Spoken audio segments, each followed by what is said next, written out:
Assalamualaikum. Alhamdulillah akhirnya Indonesia lawan Bahrain. Ini adalah pertandingan ini yang paling gue tunggu-tunggu karena memang kita waktu itu pas lagi di Bahrainnya itu cukup ninggalin kekesalan, dan sekarang alhamdulillah akhirnya kekesalan itu udah bisa terbayarkan. Puas banget gue nonton di tribun.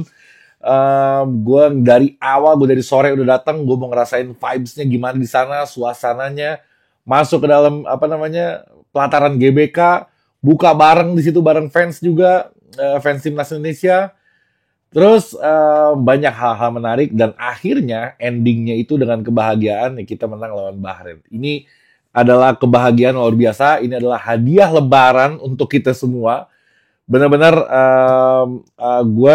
gue sehappy itu dengan kejadian ini. Oke, gue ada beberapa hal yang gue mau sampaikan. Gue dicatat poin-poin pentingnya di pertandingan kemarin tentunya.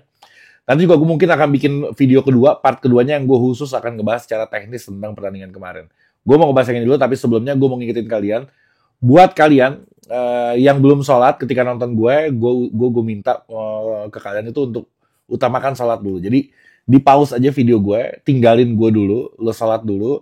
Gue ulangin lagi, gue setiap video gue selalu gue ulangin. Gue nggak mau jadi orang yang justru ngehambat lo untuk melakukan kewajiban lo. Gue takut kena dosanya. Jadi tolong lo utamain sholat dulu. Setelah itu baru lo nonton gue lagi. Dan gue mau terima kasih juga sama kalian yang waktu itu gue sempat minta sumbangan untuk masjid. Alhamdulillah gila, gue juga di luar bayangan gue dapat segitu banyaknya, puluhan juta dapat kalau nggak salah itu di catatannya. Dan sekarang tersisa, waktu itu kan gue ngomong sekitar 2 miliar lagi sisanya. Dan sekarang itu sekitar angkanya itu 200 jutaan lagi untuk pelunasan si masjid itu. Gue akan tampilkan sambil gue ngomong, sambil gue tampilkan foto-fotonya. Ini masjidnya orang Indonesia jadi mau beli masjid di Melbourne, Australia. Ngumpulin dana donasi dari mana-mana, terkumpul dari total kebutuhan 8 miliar, terkumpul sampai sekarang sisa 200 jutaan lagi. Jadi buat kalian yang mau nyumbang itu terbuka banget, gue akan taruh rekening gue di layar sini, lo bisa langsung transfer ke rekening gue kosongin, gue khususin buat nanti donasi itu. 10.000, 100.000, 1 juta nggak ada masalah. Kalian mau transfer ada yang 5.000 rupiah juga nggak apa-apa. Kalian punya duit seberapa aja transfer aja segitu, nggak ada masalah. Jadi lo bisa mendapatkan nanti pahala yang terus-terusan itu, walaupun lo lagi istirahat, lo lagi main, tapi pahala lo ngalir ketika ada yang sholat di masjid itu. Jadi usahakan sedikit pun lo harus ada yang lo sumbangkan dari situ. Semakin besar ya semakin bagus tentunya. Oke, gue mau ke materinya. Sorry agak panjang pembukaannya ini. Karena penting semua yang gue sampaikan sebelum. Jadi sedikit merelaksasi rohani aja. Oke, kita sekarang ada di klasemen keempat. Bahaya apa enggak? Enggak juga. Peluang untuk lolos itu masih terbuka lebar. Bahkan kita masih, walaupun tipis ya, kita masih ada peluang untuk lolos langsung ke Piala Dunia lewat peringkat kedua. Tipis banget memang, tapi peluang itu ada gitu. Targetnya nggak ke sana, targetnya tetap ke round 4. Ya kita harus di peringkat 3 atau peringkat 4. Bisa apa enggak? Sangat amat bisa. Tinggal kita menang lawan Cina aja gitu. Ini pertandingan hidup dan mati. Setelah Cina lawan Jepang, anggaplah lawan Jepang itu agak repot kita. Susah. Jangan kita. Semua juga lawan Jepang agak kerepotan. Bukan pesimis. Realistis. Lawan Jepang agak susah. Jadi kita bisa dapat 3 poin ini ya. Kemungkinan besar lawan Cina. Di kandang. Kita main di negaranya waktu itu. Walaupun waktu itu menyisakan kekesalan dengan kejadiannya, kita harus kalah di situ padahal kita mendominasi banget, 76% bola posisi kita, shoot on target kita juga banyak banget, tapi kita tetap harus pulang dengan kekalahan. Sayang banget kalau misalkan kita lawan Bahrain nggak kegolan di menit akhir, lawan Cina kita bisa menang, ya sekarang kita udah tinggal berpesta gitu. Cuman itu masih nempel banget sih di gue. Jadi gue selalu mengulang-ulangin itu. Karena gue masih nempel banget lawan Bahrain sama lawan Cina itu benar-benar dahsyat kejadiannya. Sayang banget gitu. Tapi nggak apa-apa. Peluang masih ada. Nanti kita bisa menang lawan Cina. Insya Allah di kandang. Nanti ada pertandingan yang krusial antara pesaing kita. Saudi Arabia lawan Bahrain. Ini dua-duanya ini. Ini dia harus saling tikam nih. Harus saling menang kalau mau lolos. Kita posisi yang diuntungkan aja gitu. Kita nggak ada masalah dengan pertandingan mereka. Tapi kalau mau lolos, mereka harus saling mengalahkan satu sama lain. Ini seru banget. Ada efeknya ke kita memang. Tapi kalau misalkan kita menang lawan Cina, itu peluang kita untuk ke round 4 itu terbuka cukup lebar. Nanti gue akan sampaikan siapa aja kira-kira calon lawan kita ketika kita nanti masuk ke round 4. Gue sebenarnya belum mau menyampaikan itu karena gue masih berharap di peringkat 2, tapi ya setelah kelihatan di formasi poin yang kita punya, rasanya agak berat kalau misalkan kita bisa lolos langsung. Oke. Terus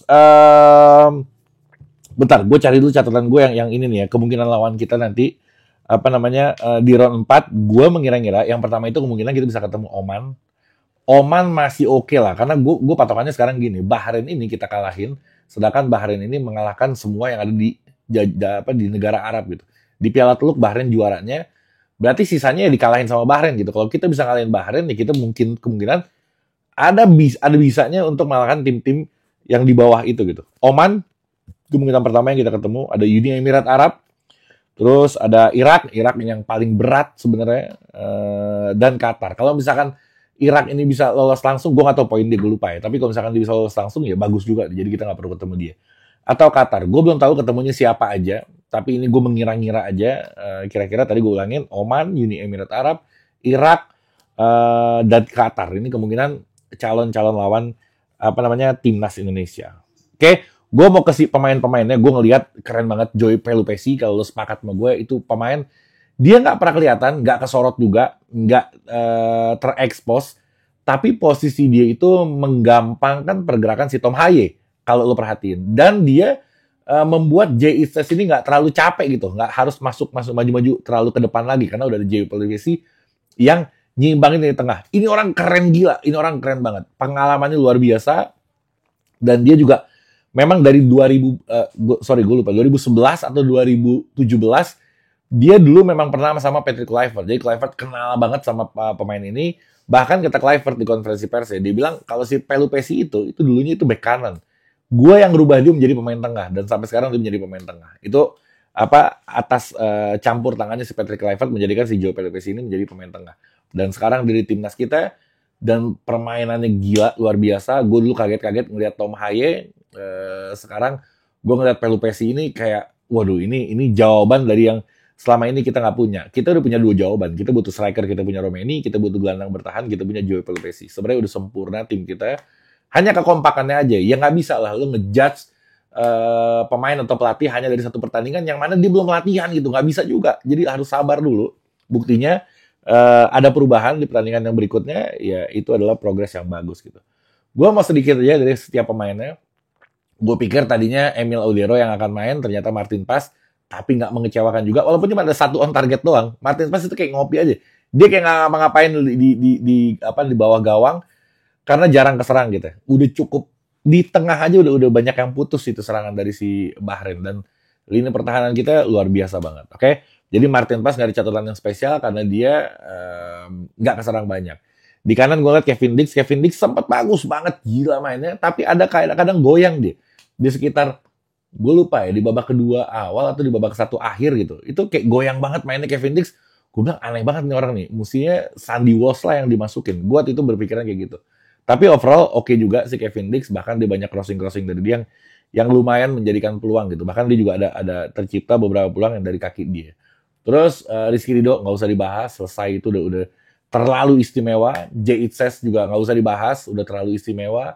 Sebelah kiri Verdong bagus banget juga. Terus Profesor Tom Haye, aduh umpan-umpannya itu orang pinter banget itu. Itu dia bermain dengan akal ya Tom Haye. Walaupun fisiknya kayaknya kedodoran banget. Gue gak tahu ya, hampir semua pemain pada ngeluh kepanasan sih memang. Memang GBK kemarin tuh gila banget, panas banget. Tapi Tom Haye yang paling kerepotan dengan masalah cuaca.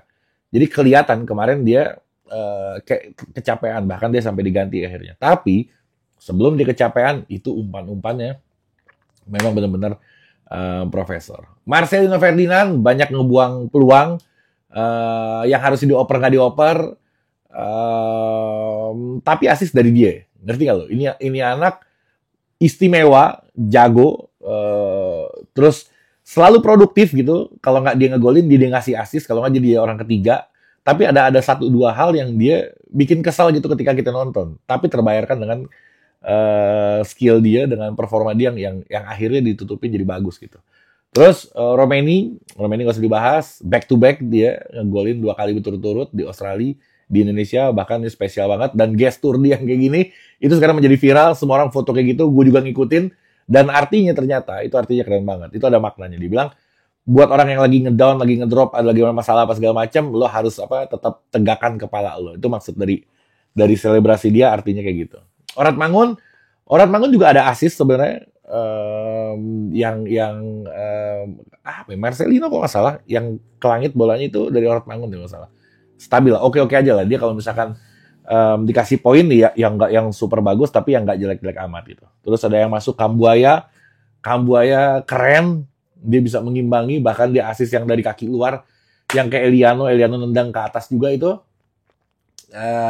keren banget.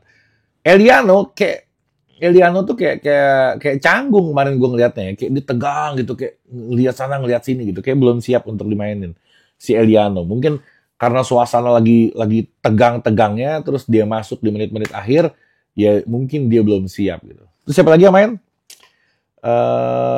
Justin Hubner, gila itu orang. Gue ngomong di video sebelumnya, gue bilang gue sebenarnya nggak pengen Justin Hubner main gitu. Bukan karena skillnya, tapi gue takut dia itu suka tiba-tiba kepancing emosinya, nendang sana nendang sini itu bisa merugiin kita gitu. Dan kemarin kepancing emosinya tapi nggak ngerugiin kita. Justru tackle dia itu membangkitkan semangat dari penonton yang bikin mental pemain jadi naik lagi. Ya oke lah, tapi gue khawatir aja kalau misalkan dia suka, kadang-kadang kan suka aneh-aneh aja kan Justin Hubner, lu tau sendiri, tar dia kuning, tar dia merah gitu. Cuman alhamdulillahnya kemarin enggak, ya bagus lah, jadi ya nggak sesuai yang gue khawatirkan gitu. Oke? Marcelino Ferdinand kemungkinan besar nanti lawan Cina dia nggak bisa main karena aku ngasih kartu kuning. Dia kemarin protes sama wasit di menit 34 kalau nggak salah, itu akhirnya dikena kartu kuning. Terus kartu kuning pertamanya didapat lawan Bahrain juga waktu itu ketika main di Bahrain. Jadi karena 2 kartu kuning menurut regulasi dia nggak bisa main di pertandingan berikutnya. Lawan Cina Marcelino nggak bisa main. Tapi gue nggak begitu khawatir karena mungkin nanti mudah-mudahan Egy Maulana Fikri juga udah sembuh, atau Ivar Jenner bisa ngisi posisinya, atau ya ada pemain baru Miliano bisa jadi, ya banyak hal lah, banyak yang bisa, misalkan Miliano masuk untuk menambah kekuatan di lini yang lain gitu. Oke lah, gue ngeliat nggak timpang-timpang amat, kedalaman squad kita juga udah cukup oke. Bahkan si Nathan juga bisa jadi opsi juga sih sebenarnya. Oke, terus yang berikutnya Martin Paes juga gue nggak tahu ya, gue nggak ngeliat dia kena kartu kuning, tapi terakhir di website PSSI apa di media mana gue baca kalau dia juga sebenarnya kena kartu kuning.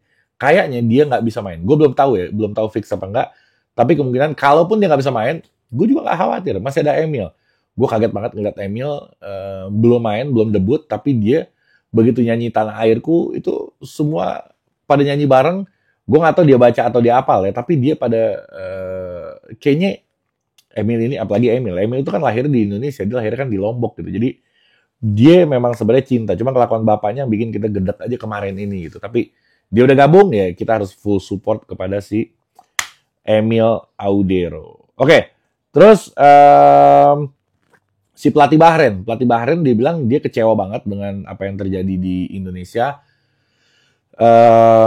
Tapi lo sendiri yang memulai gitu. Lo di konferensi pers berkali-kali bacotan lo itu bilang kalau Indonesia ini ada 300 juta jiwa tapi tetap ngambil pemain dari Belanda. Terus dia bilang Indonesia fansnya akan menangis di akhir pertandingan segala macam. Lo yang manas-manasin. Ketika lo dihajar balik, ya lo ngerengek-ngerengek di konferensi pers. Lo ngeluh tidak menghargai apa segala macam. Emang juga sih kadang kalau lagu kebangsaan harusnya sih nggak kita sorakin gitu. Harusnya kalian tuh jangan sorakin lagu kebangsaan orang. Karena ya harusnya sih kita sedikit menghormati. Cuman ini orang menjadikan alasan itu untuk ngejelekin kita lagi. Jadi bukan dia lagi peduli sama national anthem dia. Tapi dia lagi, ya orang namanya kalah pasti kan yang menang merayakan, yang kalah menjelaskan. Itulah konsepnya. Terus dia kecewa karena lagi lagu kebangsaannya disorakin sama satu stadion. Nggak boleh sebenarnya. Tapi gue kayaknya ikutan juga nih. Nggak tahu gue. Bercanda. Habis gedek. Lo siapa yang nggak kesel sama Bahrain? Gue belum pernah ketemu orang yang nggak kesel sama Bahrain gitu. Dan ini terbalaskan. Dan ini puas banget kemenangan. Yang pertandingan yang paling gue tunggu-tunggu. Gue nggak memikirkan pertandingan yang lain. Gue cuma memikirkan nih kapan gue lawan Bahrain. Dan terus kita menang. Gue mau gue mau serang balik apa yang selama ini mereka serang ke kita gitu. Dan konten kreatornya si Naomi apa siapa gitu namanya, yang selalu ngeledekin kita, babak belur. Lo lihat Instagramnya aja, itu komenannya puluhan ribu sampai hampir ratusan ribu. Ya, rasain apa yang lo perbuat itu yang akan lo apa yang lo tanam itu yang akan lo tuai, istilahnya kurang lebih kayak gitu. Oke. Terus udahlah, nanti gue teknisnya di part kedua setelah video ini gue langsung ngetek lagi. Ya gue akan sedikit ngebahas tentang kenapa Kluivert yang selalu disalahin ketika tim ini bermain jelek, dan kenapa Kluivert nggak dipuji ketika tim ini main bagus, malah orang lain yang dipuji. Nanti gue akan bahas setelah video yang ini gue upload. Oke, assalamualaikum warahmatullahi wabarakatuh.